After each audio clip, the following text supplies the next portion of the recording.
अस्सलामुअलैकुम नाजरीन, एक बहुत बड़ी खबर के साथ एक बार फिर से मैं हाजिर हूं।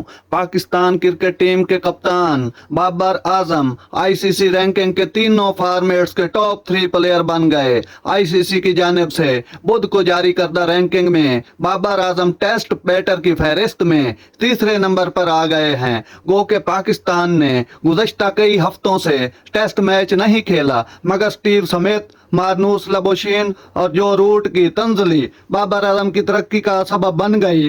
वनडे क्रिकेट में बाबर आजम 886 पॉइंट के साथ पहली पोजीशन पर हैं, जबकि टी20 में बाबर आजम 756 पॉइंट के साथ तीसरी पोजीशन पर हैं। वो इस वक्त वाहिद बैटर हैं जो तीनों फॉर्मेट के टॉप 3 में शामिल हैं। दूसरी जानिब टेस्ट बॉलर में पाकिस्तान के शाहीन शाह अफरीदी एक दर्जा तरक्की के बाद 5वीं पोजीशन पर मौजूद हैं। अगर आपको हमारा ये वीडियो अच्छा लगा हो तो चैनल को सब्सक्राइब करें और लाइक शेयर भी किया करें। शुक्रिया, बहुत शुक्रिया।